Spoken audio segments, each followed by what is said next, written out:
I never thought I'd be the kind of guy telling a story like this. My name is Eric, I'm 38, and for the last 12 years, I thought I had a solid marriage with my wife, Lauren. We had the kind of relationship that made other couples jealous, or at least, that's what I told myself. We had our routines, our inside jokes, and we rarely fought. I worked in project management for a software firm, while Lauren was an event planner. It made sense, she was the outgoing one, always busy, always on the move, while I was the more grounded, structured type. We balanced each other. Or so I thought. Looking back, maybe the cracks had been forming for a while. But life has a funny way of distracting you with the little things: work deadlines, weekend plans, family events. You don't always notice when something is shifting, not until it's too late. A normal life, until it wasn't. We lived in a nice suburban house, nothing extravagant, just comfortable. Our mornings were predictable. I'd wake up first, make coffee, and scroll through emails while she got ready for work. Some days, we'd sit together at the kitchen counter, sipping coffee and talking about our plans for the day. Other times, she'd be in a rush, kissing me on the cheek before heading out the door. Lately, though, she had been different. It started with little things. She'd linger on her phone more than usual, holding it at an angle when I walked by. She started working late more often, which wasn't unusual in her line of work, but the excuses became repetitive. The venue had last-minute issues, or the client needed me to stay. I believed her at first because, well, why wouldn't I? But then there was the perfume. Lauren had always worn a light, floral scent, the same one for years. But about a month ago, she switched. It was subtle, something muskier, different. When I asked, she just shrugged and said she wanted a change. I let it go. Then there were the texts, short, sudden bursts of messages that made her smile, but when I asked who it was, she'd just say, "Oh, just work stuff." I told myself I was being paranoid. Until the night everything started to feel off. A suspicious absence. It was a Friday night, and we had made loose plans for dinner, nothing formal. She texted me around 6:30, saying she had to grab drinks with some work colleagues and would be home later. Fine, no problem. I wasn't the controlling type. But when I called her at 10:30 to check in, she didn't answer. That was strange. Lauren always answered or at least texted back within a few minutes. By 11 o'clock, I tried again. Straight to voicemail. At 11:30, she finally responded. "Sorry, babe, my phone was on silent. Just heading home now." When she walked through the door just after midnight, she looked different. Not drunk, not disheveled. Just off. I asked how her night was, and she gave me a vague answer about some new colleagues joining the company, but her eyes wouldn't quite meet mine. That night, she climbed into bed, kissed me on the forehead, and turned away, falling asleep almost instantly. I lay there, staring at the ceiling, something gnawing at my gut. For the first time in 12 years, I felt uneasy. The first clue. The next morning, Lauren had already left by the time I woke up. I wandered into the bathroom, still trying to shake the weird feeling from the night before. That's when I saw it. A faint smudge of lipstick on the inside of her blouse collar. The thing was, Lauren never wore lipstick. I told myself there had to be an explanation. Maybe a coworker hugged her, or maybe she tried a new shade and wiped it off. But as the days passed, the weirdness didn't stop. The phone calls that ended abruptly when I entered the room. The way she'd suddenly leave 4 errands but return with nothing. The way she smelled different, even after a long day at work. I wasn't the jealous type. I never had been. But something was wrong. And I was about to find out exactly what. For the next 2 weeks, I told myself I was overreacting. I buried myself in work, let the excuses pile up, and tried to ignore the sinking feeling in my gut. I wasn't the kind of husband who went snooping through his wife's things, and I refused to become that guy. But the lipstick stain, the sudden secrecy with her phone, and the late nights weren't the kind of things you could just wave away. I had to know. I had to be sure. And once you start looking for the truth, you can't unsee it. A midnight epiphany. It was a Wednesday night when I finally admitted to myself that something was wrong. Lauren had been extra affectionate that evening, kissing me more, cuddling up to me on the couch while we watched a show. It was almost like she could feel my suspicions and was trying to cover them up. Or maybe she was guilty. When she fell asleep, I stared at her in the dim light of our bedroom. She looked peaceful, like the woman I had loved for over a decade. But the questions wouldn't stop spinning in my head. Who was she texting? Why did she suddenly have a passcode on her phone? Why did she smell like cologne that wasn't mine when she got home last night? I needed answers. At 2:14 a.m., I made the choice that would change everything. The first search. I reached over, carefully, and picked up her phone from the nightstand. She had never been the type to lock her phone before, but now, suddenly, she had. I tried a few obvious guesses: our wedding anniversary, her birthday, my birthday. Nothing worked. Then, almost as if fate was giving me a lifeline, her phone vibrated in my hand. A notification popped up. Can't wait to see you again. Last night was amazing. No name, just a number. I stared at the message until my vision blurred. My pulse hammered in my ears. My hands started shaking so badly I nearly dropped the phone. I turned to look at Lauren. She was still asleep, her face calm and oblivious. She had just been in my arms a few hours ago, telling me she loved me.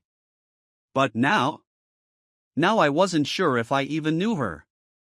A slow, painful realization. The next morning, I went through the motions of normal life. I kissed her goodbye like I always did. She smiled at me, told me she had a busy day ahead, and left. I stood in the doorway, watching her drive away, wondering if she was going to him. By lunch, I had convinced myself that maybe, just maybe, it was all a misunderstanding. Maybe it was an old message. Maybe it was a joke. Maybe it was innocent. But deep down, I knew. I fucking knew. The hotel receipt. I didn't go home after work. Instead, I drove to Lauren's office, parked a block away, and waited. At 6:23 p.m., she walked out the front doors, but she wasn't alone. A man tall, well-dressed, with the kind of confidence that made my stomach turn, walked beside her. She laughed at something he said, brushing her hair back in that way she did when she was flirting. Then she touched his arm. Not just a casual touch, a familiar, intimate touch. Something inside me cracked. I gripped the steering wheel so hard my knuckles turned white. I could have confronted her right there. I could have walked up, made a scene, demanded the truth. But I didn't. I needed more. So I followed her. A trail of lies. She drove across town to a hotel. A goddamn hotel. I parked across the street and watched as she walked inside with him. No hesitation. No guilt. Just a casual, practiced routine. She had done this before. I felt sick. I don't remember how long I sat there, gripping the steering wheel, my jaw clenched so tight it hurt. The truth was staring me in the face, and I still didn't want to believe it. After about an hour, I forced myself to move. I walked into the hotel lobby, keeping my head down, trying not to look like a man whose world was falling apart. At the front desk, I took a wild chance. "Hey, I think my wife left something here earlier today." She said she booked a room. The receptionist barely glanced at me. Name? I hesitated. Lauren Carter. She tapped a few keys. Room 814. I swallowed hard.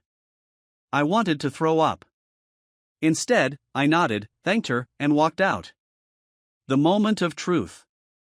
I didn't go upstairs. I didn't need to. I had my proof. Lauren, my wife, the woman I built my life with, was in room 814 with another man. I sat in my car, staring at the hotel, waiting for her to come out. At 9:47 p.m., she finally did. She was alone now, fixing her hair, adjusting her coat. She didn't look guilty. She didn't look remorseful. She looked satisfied. I watched her drive away, and for the first time since this nightmare began, I felt something other than heartbreak. I felt rage. The breaking point.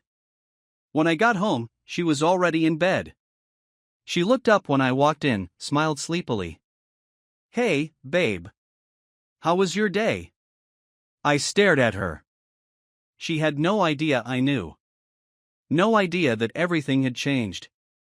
I forced myself to play along. I kissed her forehead, murmured, "Fine," and climbed into bed beside her. But I didn't sleep. I lay there, staring at the ceiling, my mind spinning. I needed a plan. Because this wasn't going to end the way she thought it would. The longest night of my life. I didn't sleep. Not a single second. I just lay there, staring at the ceiling, my wife breathing steadily beside me like nothing had changed. Like she hadn't been in a goddamn hotel room with another man just hours ago. I could still smell her perfume, the same perfume she wore when she left that morning. I wondered if she even showered after she was with him or if she just came home and slid into our bed like it was nothing. Like I was nothing. Every part of me wanted to wake her up right then and there, to shake her, scream at her, demand to know how long she had been lying to me. But I wasn't ready. Not yet. If I confronted her now, she'd deny it. She'd spin some bullshit excuse. She'd cry and say I was being paranoid, gaslight me into thinking I was the crazy one. No. I needed her to admit it. I needed her to say it out loud. A normal morning in a fake marriage. At 6:30 a.m., her alarm buzzed. She stretched, blinked a few times, and turned over with a sleepy smile. "Morning, babe." The sound of her voice made my stomach twist. She kissed my cheek, slid out of bed, and walked to the bathroom like it was any other day. I watched her. She hummed softly as she brushed her teeth. She took her time fixing her hair, putting on her makeup. She was getting ready for work or maybe for him. I clenched my fists so hard my nails dug into my palms. "How late are you working tonight?" I asked, keeping my voice even. She didn't even look at me. Not sure yet. Probably late. We have a big client coming in." Lie. I nodded, pretending to accept it. She got dressed, a black dress, heels, a little more effort than usual. I wondered if she had worn that same dress for him before. When she leaned down to kiss me goodbye, I fought every urge to push her away. Instead, I kissed her back, just like always. She smiled, grabbed her bag, and walked out the door. I waited 5 minutes. Then I grabbed my phone and made a call. "Hey, man," I said when my best friend, Daniel, answered. "I need a favor." Setting the trap. Daniel was the kind of friend who didn't ask questions. When I told him I needed him to follow my wife, he just said, "Where do you want me?" By noon, he called back. She left work at 10:30. Didn't even stay an hour, he said. She's at that same hotel. Of course she was. I clenched my jaw. Room number? Same one as yesterday. 814. I exhaled slowly. I need proof. Daniel hesitated. "Eric. I need to see it with my own eyes." Another pause. "Then, I'll get you what you need. The evidence." By 1 p.m., Daniel sent me the photos. Lauren. Walking into the hotel. Meeting the same man. Laughing, touching his arm. And then, the shot that made my stomach turn, her kissing him. I gripped my phone so tightly I thought I might break it. There was no more doubt. No more hoping I was wrong. She was cheating on me. And tonight? She was going to admit it. The calm before the explosion. Lauren came home at 6:45 p.m., earlier than usual. She walked into the house like nothing was wrong. Tossed her purse on the counter, kicked off her heels. "God, I'm exhausted," she sighed, stretching. I stared at her. She had no idea. "Long day?" I asked, keeping my tone neutral. She groaned. "You have no idea." I almost laughed. Oh, I had an idea. We went through the usual routine dinner, small talk. She asked about my day. I asked about hers. She lied straight to my face. I let her. Because after tonight, she wouldn't be able to lie anymore. The confrontation. At 9 p.m., I set my phone down on the table and looked at her. Really looked at her. She was sitting on the couch, scrolling through her phone like she wasn't about to have her entire world flipped upside down. "Lauren," I said. She glanced up. "Yeah?" I took a deep breath. "Who's in room 814? Her face didn't change at first. Just a flicker of confusion. Then, just for a second, fear. What?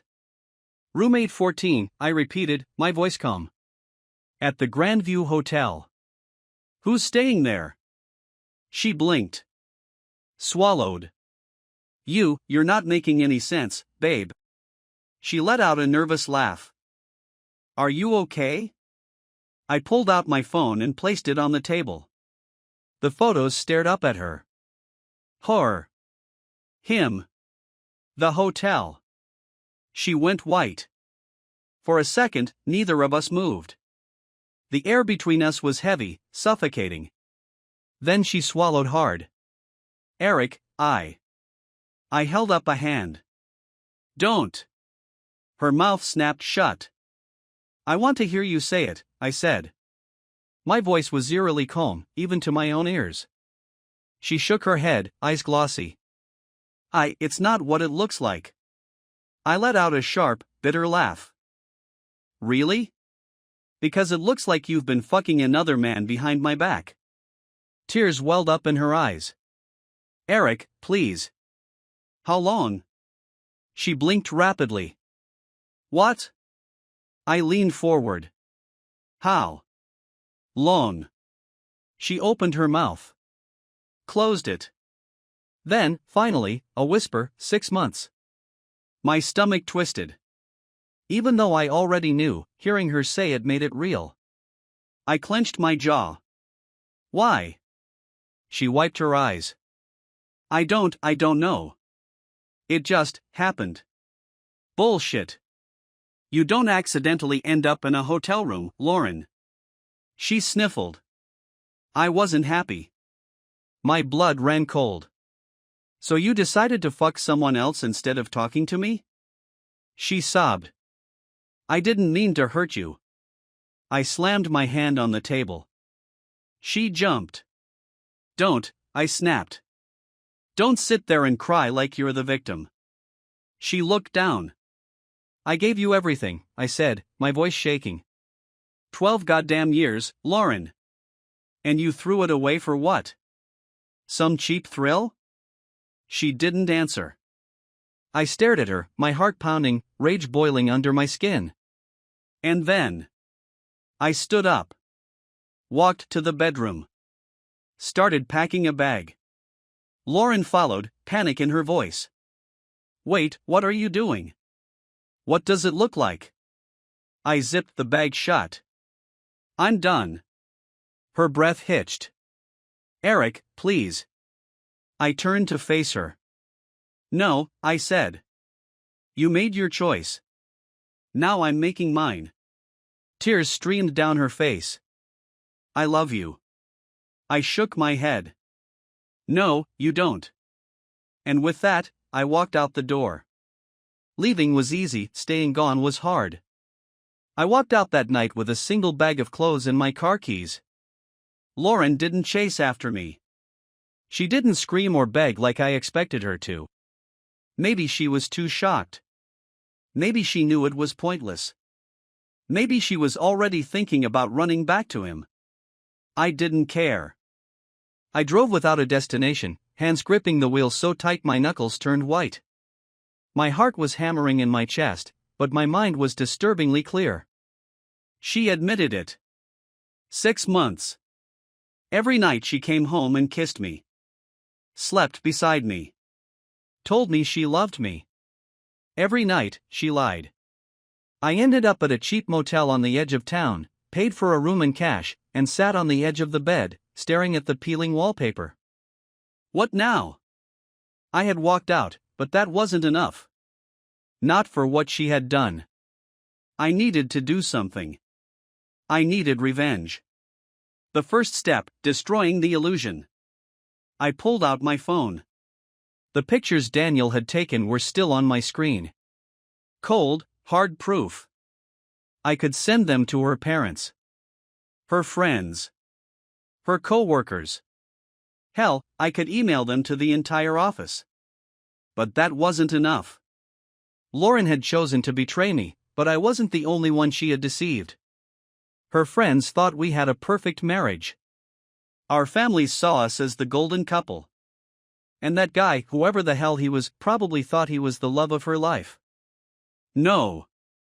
They all needed to see the truth. I clicked on new message and typed in the name of the one person I knew would set the world on fire. Her sister, Melissa.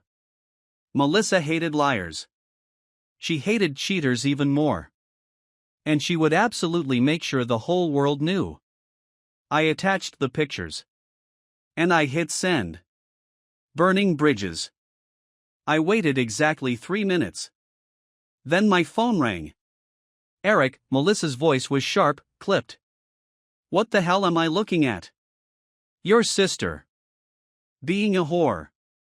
A beat of silence. Then, where is she? At home. Alone. She exhaled sharply. Not for long. The call ended. I pictured it clearly, Melissa showing up at Lauren's door, shoving the phone in her face, demanding answers. Lauren would cry. She'd try to spin it, turn it around. But Melissa wouldn't buy it. She would never forgive her. And that was only the beginning. The flood begins. By morning, my phone was blowing up. Lauren had called 12 times. I ignored every one of them. Melissa had done exactly what I expected, told their parents, their cousins, her friends. By the time I checked social media, the damage was spreading. Lauren had deleted her accounts. Too late. The whispers had already started. Her co-workers knew. Her boss knew. Even the guy she was screwing around with knew, because his wife had messaged me. Oh, yeah. He was married. A perfect opportunity. Her name was Jessica. She found me through one of the messages making the rounds. Sent me a friend request, then a DM. Hey. I think my husband is the man in these photos. Can we talk? I stared at the message for a long time. Then I smiled. Oh, Jessica. You have no idea how much we have to talk about. The meeting. We met that evening at a small coffee shop. Jessica was in her mid-30s, blonde, dressed in business casual, and she looked just as exhausted as I felt. Eric, she asked, sliding into the seat across from me. I nodded. She set her phone on the table. I need to know everything. I didn't hold back. I told her how I had followed Lauren. How I had watched her walk into that hotel like it was nothing. I told her about the months of lies. The excuses. The lipstick stains and the late-night texts. Jessica listened in silence, gripping her coffee cup like it was the only thing holding her together. When I was done, she exhaled slowly. I had suspicions, she admitted. But nothing concrete. Now she had all the proof she needed. And she wasn't going to let it slide. A plan takes shape. So, Jessica said, tapping her nails on the table. What do we do? I raised an eyebrow. We? She smirked. Oh, come on, Eric. You think I'm just going to sit back and cry? No. She wasn't. And neither was I. Jessica had access. She had resources. And she was just as angry as I was. We put our heads together. Revenge, Phase 1, Public Humiliation. Jessica had a work event coming up, a high-profile dinner. And guess who was attending? Her husband. And Lauren. I almost laughed when she told me. What's your plan? I asked. Jessica leaned forward, eyes glinting. I want you to come. I blinked. Come? She nodded.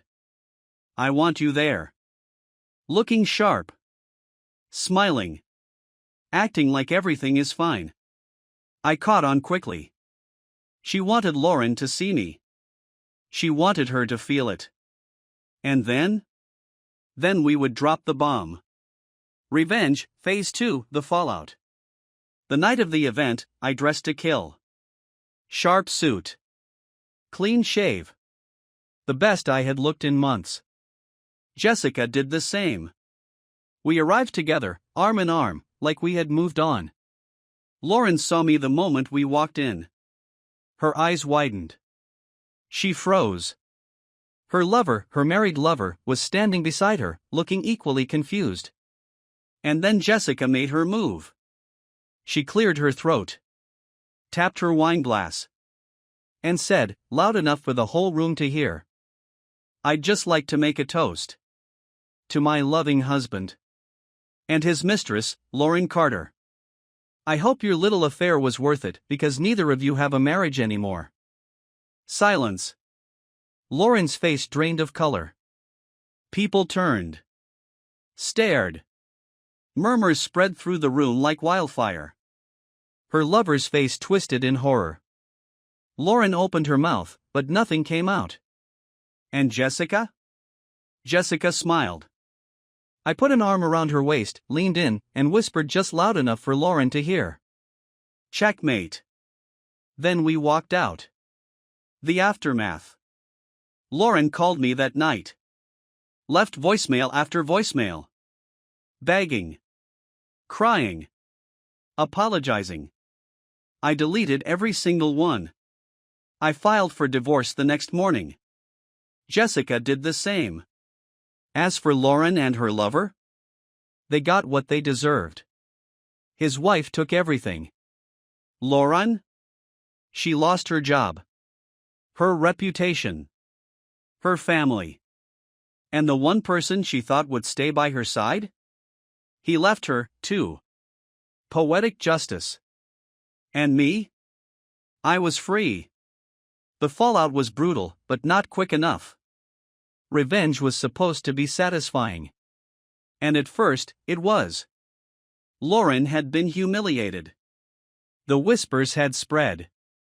Her name had been dragged through the mud, not by me directly, but by her own choices catching up to her. Her affair partner? He was kicked out of his house, blindsided by the fact that Jessica had been preparing for this moment since the second I sent her the photos. She had frozen their accounts, hired a ruthless lawyer, and ensured that by the time he realized what was happening, he had already lost everything. Lauren thought he would stick around. He didn't. Within 1 week of the public humiliation, her life was in freefall. And yet, I still felt empty. I thought destroying her life would fix the hole she left in mine. It didn't. Which is why I knew before I moved on, I needed one last conversation. I needed to hear her say it. I needed to see if there was even a shred of remorse left in the woman I had once loved.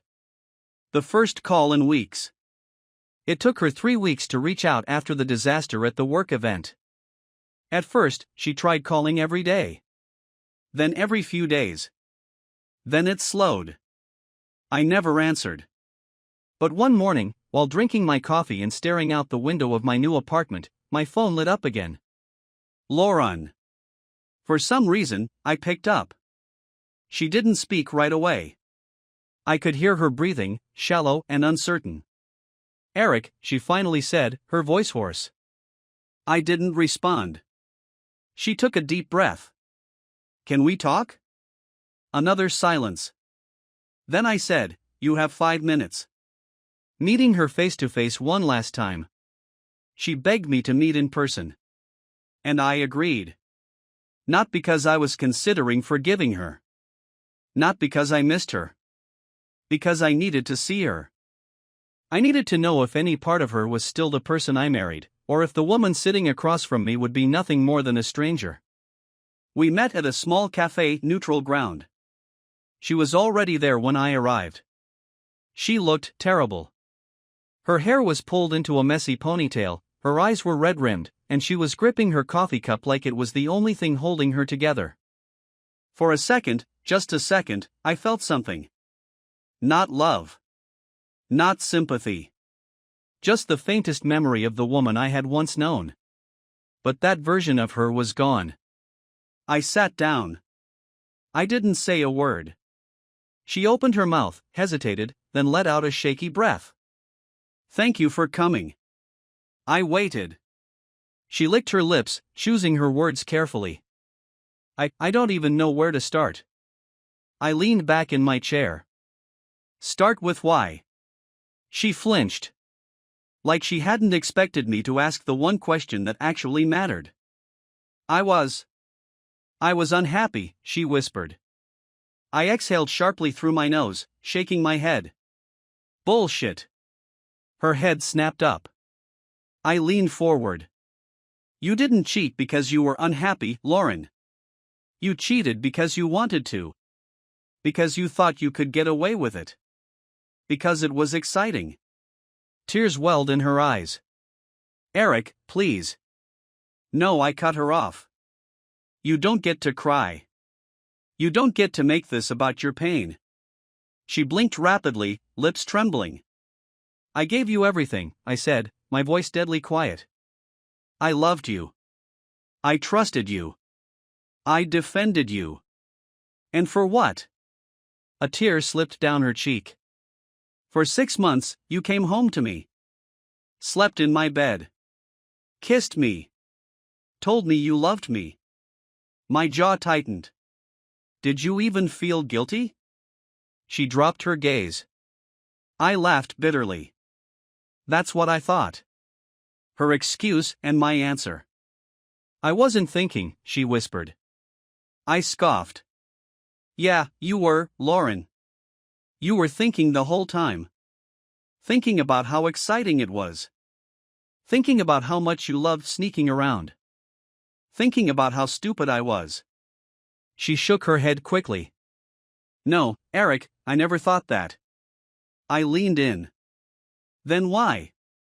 Why did you keep doing it? She hesitated. Then, in a barely audible voice, she said, because I thought you would never find out. I stared at her. There it was. The truth. It wasn't about unhappiness. It wasn't about something being wrong with our marriage. It was about power. She never thought I'd leave. Never thought I'd know. Never thought her perfect little double life would crumble in front of her. I exhaled, slow and steady. There it is. She sniffled. Eric, I miss you. I tilted my head. What exactly do you miss? She blinked. I gestured vaguely. Do you miss me? Or do you miss what I gave you? She said nothing. I leaned back, nodding. That's what I thought. The final goodbye. Lauren reached across the table, trying to take my hand. I made a mistake. I pulled back before she could touch me. She flinched. I met her eyes, and for the first time, I felt nothing. No love. No anger. No longing. Just emptiness. This isn't a mistake, Lauren, I said. A mistake is forgetting an anniversary. Leaving the stove on. Calling someone the wrong name. I let the silence settle between us before finishing. This was a choice. Her breath hitched. I pushed back my chair and stood up. And you can live with it. Her eyes widened. Eric. I turned my back on her. I walked away. And I never looked back. Closure, or something like it. Lauren still tried reaching out after that. She called. She texted. She even tried writing me a letter. I didn't respond. I didn't need to. She had made her choices. And I had made mine. For the first time in a long time, I felt free. And I wasn't going to waste another second on a woman who had never deserved me in the first place. Starting over doesn't feel like winning. The first few weeks after that final conversation with Lauren should have felt like freedom. No more lies. No more checking her phone for clues. No more waiting up at night, wondering if she was really at work or if she was really just out getting drinks. For the first time in 12 years, I was alone. And yet, somehow, it didn't feel like a victory. I had won. She had lost. But then why did everything still feel so goddamn empty? The echo of a life that no longer existed. I'd wake up at 6:30 a.m., expecting to hear her humming in the bathroom. Silence. I'd reach for my phone, ready to send a text, "Need anything from the store? What do you want for dinner?" But there was no one to send it to. Silence.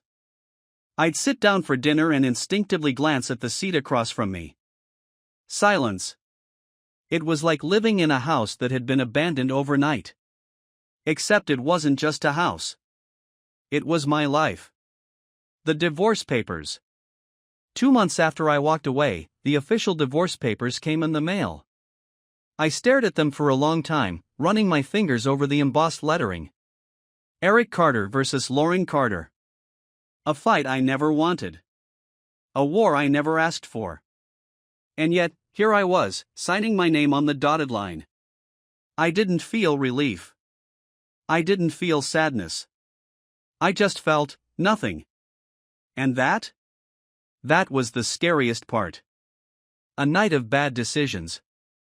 One Friday night, Daniel and a few of our friends convinced me to go out. "Come on, man," Daniel said. "You need to get out. You need to start living again." So I went. I drank. I flirted with a girl I barely remembered. I even let her drag me back to her place. But the moment she kissed me, I felt nothing. It wasn't her fault. She was beautiful. Kind. She smelled like vanilla instead of Lauren's floral perfume. And maybe that was the problem. She wasn't Lauren. And I wasn't ready. I made up some excuse, left before anything could happen, and drove home feeling like a goddamn fraud. Maybe I wasn't built for this. Maybe I would never be able to move on. Maybe Lauren had ruined me in ways I didn't even understand yet. The breaking point. It happened on a random Wednesday. I was walking through the grocery store, grabbing a few things for the week, when I saw her. Not Lauren. Melissa. Lauren's sister. She spotted me from across the aisle and walked over, hesitating just long enough to let me know she wasn't sure if I'd be willing to talk. "Eric," she said cautiously. I nodded. "Melissa." She exhaled, shifting uncomfortably. "How are you?" I almost laughed. "How am I?" "Surviving," I said instead. She nodded, looking down. I just wanted to say that I'm sorry. For everything. For what she did to you." I studied her face, trying to figure out why she looked so uncomfortable.